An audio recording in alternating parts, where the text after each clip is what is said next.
to talk about what I refer to as the pull. The pull is, the pull, like something pulling you. The pull is a way that God works in us.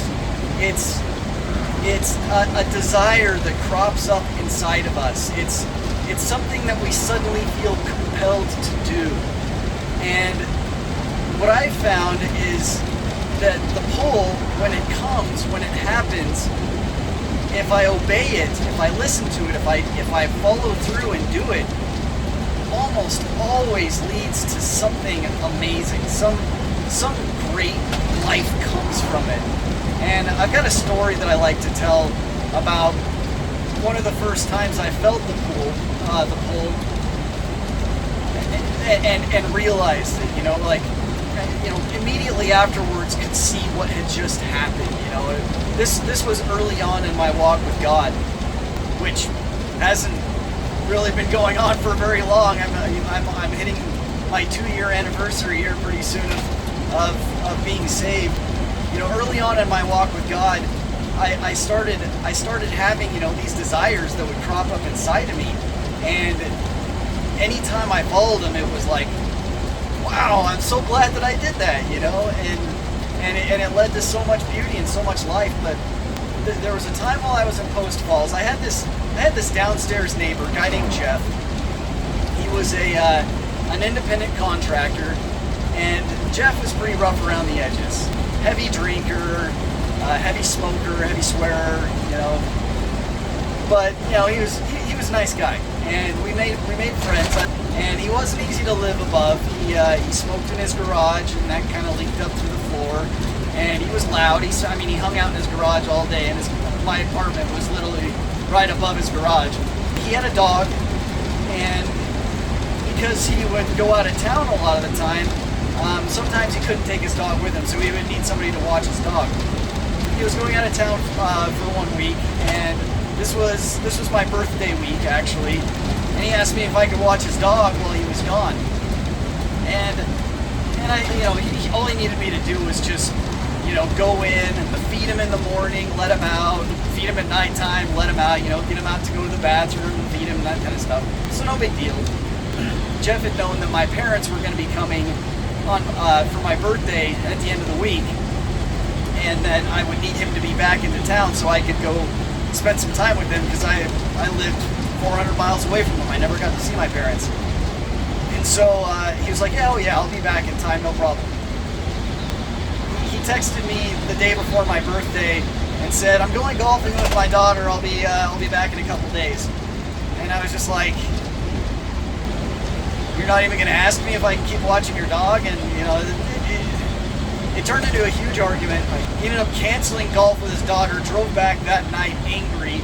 Basically, we just stopped talking for a while, and it was a real bummer. There was miscommunications. There was lack of respect on both sides. It was just kind of an ugly situation.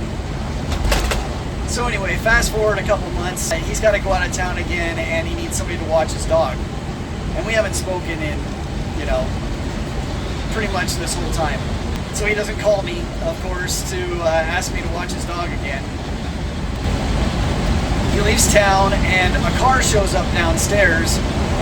Some girl is staying at his place. She's actually, staying down there, house sitting for him, and watching his dog while he's gone. I was like, great, you figured that out. Okay, good. Also, one night, I take my dog Danny out to go to the bathroom, and I see that Scal had left her lights on. So I was like, well, I can't let her leave her lights on all night long. She's going to kill the battery. So I knock on the door, no answer. I know she's in there, but she's not answering. I knock a couple times, and she's just not going to answer the door. And so I guess I'm going to have to text Jeff. So I text Jeff for the first time in a couple months, and I say, hey, the gal that is watching your dog left her lights on, blah, blah, blah. So he texted me back. I got a hold of her. Thank you for looking out and that kind of stuff. And that was the end of it. So anyway, the next night, I'm sitting in my apartment, 6 o'clock, and I just had this pull, the pull that I'm talking about. I had this feeling, this desire to go sit out on my porch and read a book. I mean, it was a beautiful night. This was summer in Post Falls, 6 o'clock. It wasn't really nighttime yet. It was still bright and beautiful outside, but I felt compelled to go sit on my porch and read my book. And I'd never sat on that porch and read my book before. It was just like, this just kind of came out of nowhere. And so I got up and I followed it. I followed the pull. I went and sat on my porch and started reading my book. And about 20 minutes later, as I'm sitting out there, this gal's car pulls up. And she gets out and she goes inside and lets Major out. And as she's kind of heading back in, she calls up to me from downstairs, and I look over my railing like, oh, hey, and she's like, hey, thanks a lot for telling me about my lights. That would have been a real bummer today. I had another job I needed to do, and I wouldn't have been able to get to it. And I was like, yeah, no problem. And, you know, we ended up talking for about an hour. You know, she's really, really nice girl, and she's pretty, and she ran a Facebook group of singles who, it's, you know, a big group of people that get together and go around and do stuff, and, you know, just fun stuff in Post Falls and Coeur d'Alene and stuff. And she invited me to be a part of it. I was like, well, that's pretty cool. I also got a date that day. You know, as we were wrapping up our conversation, I just kind of said, hey, you want to go get coffee or something sometime? And she said, sure. Anyway, so that was pretty cool. So, I mean, going out and sitting on my porch led me to a new friend, a date, a potential whole bunch of friends, you know, through this group that she runs through Facebook.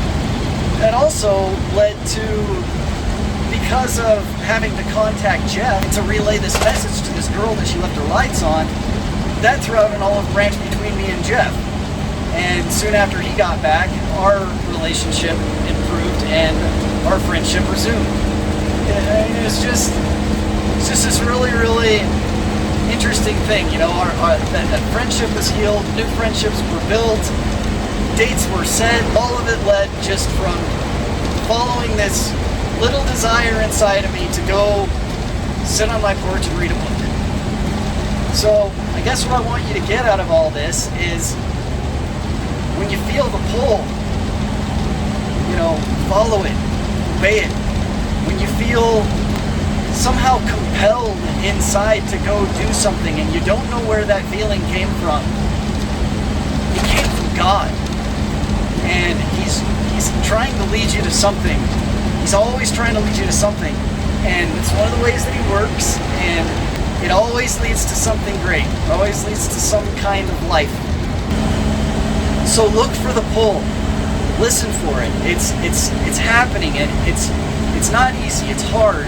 You know, a lot of the time there's so much garbage coming into us from all different directions. You know, the media, television. I mean, we're always looking at screens. We never have any quiet time, but it comes and it happens. And if you're paying attention to it, and if you feel something inside of you compelling you to go do something, and you don't know why, try it, follow it, see what happens, because it's going to be something cool. It's going to be something great. It's going to lead you to some kind of life. God just has a way of being so creative in the way that He puts these situations together and makes them happen, and makes just the oddest circumstances turn into these beautiful experiences. Listen for the pull. Thank you for watching this video. I hope you enjoyed it. My question to you would be, have you ever felt the pull? Do you know what I'm talking about? Leave a comment down below. You can also reach me through my website if you'd like. That's at heavenorbust.org. It's a good way to keep tabs on me and follow my blog and see what I'm up to out here on the road. Thank you for your support. Be well, be blessed, and remember, always remember, God exists.